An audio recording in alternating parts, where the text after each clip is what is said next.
Hello and welcome to my Master Grade collection. These are all the Master Grades I've collected up until the end of 2009 and my general impressions of them. First we have the Bluest Ray Frame.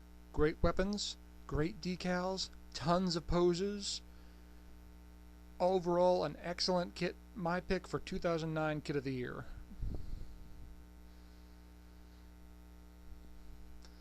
Up next we have Char's Zaku 2 version 2.0. Very nice kit. Makes it even better if you've got the action base. Lots of neat poses. The cable on the leg for me sometimes comes loose, but that's not a huge issue. Overall, very good kit. Next we have the Crossbone Gundam. Very nice kit, but I will forewarn people, if you do not want to do any painting or any decals, this is not the kit for you. You have to do painting and decals to make this look right. Next is the MG Destiny. If you're going to buy this kit, buy the extra add-on Extreme Burst version. You get wings, you get more weapons, you get chrome parts. It looks a lot better. Spend the extra money. Next we have the MG Dom. I have the MSIGLO 2 version. Added some weathering effects. Nice kit, but not a lot of poses. You get some nice weapons, but it just stands there and looks cool.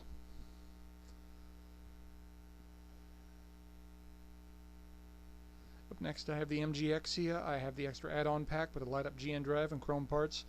Nice kit, great mobility. I have some issues with the ankles and the knees. Very good kit, but leaves a little something to be desired. Next we have the Force Impulse. This kit very surprised me. It's a very, very good kit.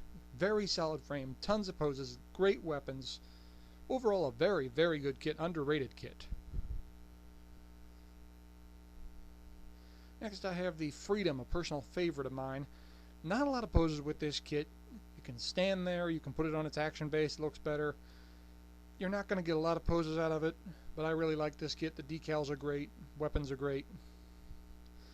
Next I have the G Gundam, rock solid frame. Virtually no decals and virtually no weapons, but if you like posing your mobile suits, this is the one because you can get lots of options out of this frame. Next I have the Gelgoog Chars version 2.0, a lot better than the version 1. The knees have issues when posing, you can't get a lot of poses out of it, but you get nice weapons, you get a great shield, and you get great decals. Next I have the GM Sniper. I added some weathering effects to this. This kit disappointed me a little just because of the lack of mobility and the lack of posing options you can get into. That's pretty much the only good one you can do. That is a cool sniper gun. Same with the MG Custom Goof. Nice kit, looks really nice. You get that huge Gatling gun, but you can't get a whole lot of poses. That's pretty much the only good pose you can do. Same with the GPO-1. Looks really good. Lots of great decals. You got to do a little painting on this kit, but not a lot. But you can't really get much posing out of this. That's pretty much the only good pose you're going to get. Same with the GPO-2. Not a whole lot of poses. That's pretty much the only good one, but you get that huge shield. You get that monstrous bazooka. Looks great. GPO-3, same deal. That's pretty much the only pose you're going to get. The shield is neat, but that's pretty much it. Next I have the MG EZ8. More weathering effects on this one. It has a little more posing than the last kits. Not a great deal of posing, but it gives you a lot of neat weapons. You get a backpack, which I don't have on, but it looks really good. Next I have the F91.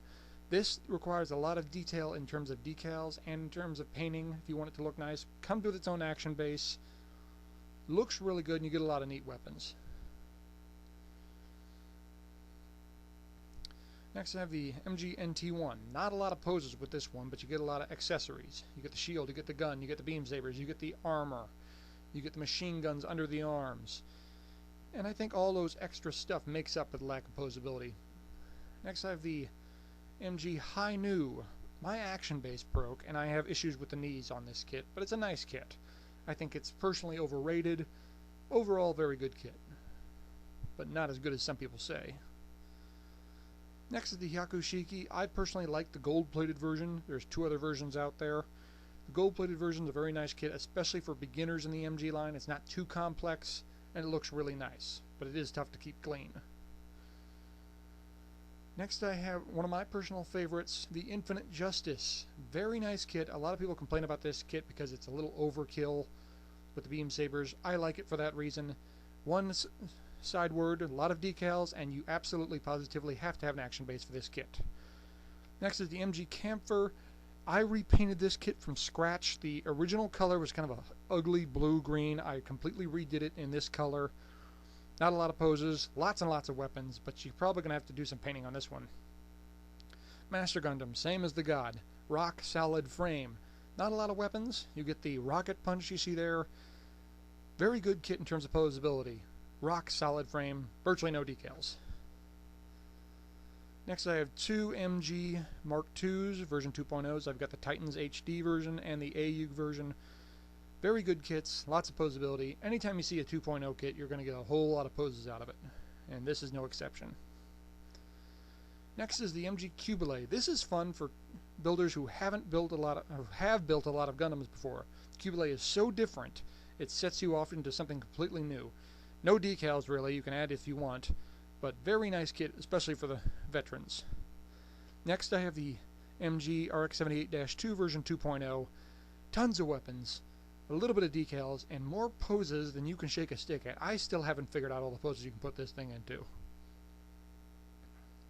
Next I have the MG Sazabi.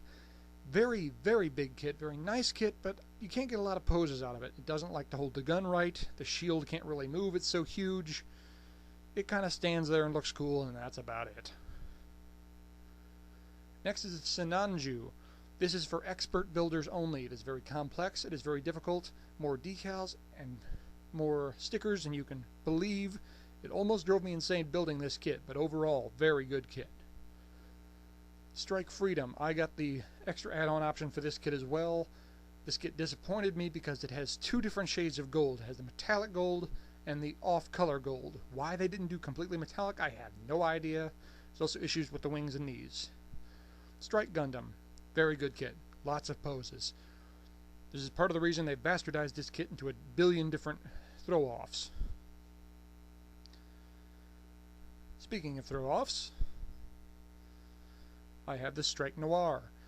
Probably the best of all the throw-offs of the Strike Gundam. You get a lot more poses out of this kit. Rock solid frame just like its Strike brother. Very nice kit, and those wings make it look really badass. Next is the Turn A, and that falls in the same category as the Kubilay. If you've built a lot of Gundam kits before and you want something different, Turn A is for you. It's so odd and different than anything else you've built. It's really fun to build. Lots of poses, not much decals. Victory. This is another expert kit. Very small, very, very complex. The decals, again, will drive you insane. That's that version Ka again. But it is fun to build, just not a lot of poses you can do with it. Unicorn, same deal. Lots of decals, lots of stickers, lots of detail needed. And it pretty much just stands there. But it looks really cool, especially with that lighted action base. Next, Wing Gundam, version Ka. These decals will drive you insane. If you just want to build the kit, it's a great kit. If you want to add the decals, it will almost make you lose your mind. Great posability. Not a lot of things you can do with it, but it looks good. Same with the Wing Zero. Not much decals. The Wing Zero's body, okay. Good frame. Nothing great. Doesn't hold the guns well, but the wings what make this kit. The wings make this kit look amazing. Plus it comes with its own base. Zeta Gundam version 2.0. Great kit. It comes with a giant action base, which you need because this thing will not stand on its own. You need to get an action base. I got a replacement one for it just because it was so huge. Next I have two original Zakus, and you can see why they got rid of the original Zaku, replaced it with a 2.0. Not much posability. You got to do a lot of painting in some cases. But man, that metallic green looks good. The Zeong. I've always enjoyed this kit. It's really big. It's not that complex for as big as it is. Virtually no decals, but you get a lot of poses out of it. Plus the flying hands is a neat gimmick. And finally, MG Full Armor Double Zeta. Doesn't move, it just stands there. But man, that is one giant and cool gun. Everything is better with a giant gun. If you have any questions about any of these kits, please leave a comment and I'll answer to the best as I can, and thanks for watching.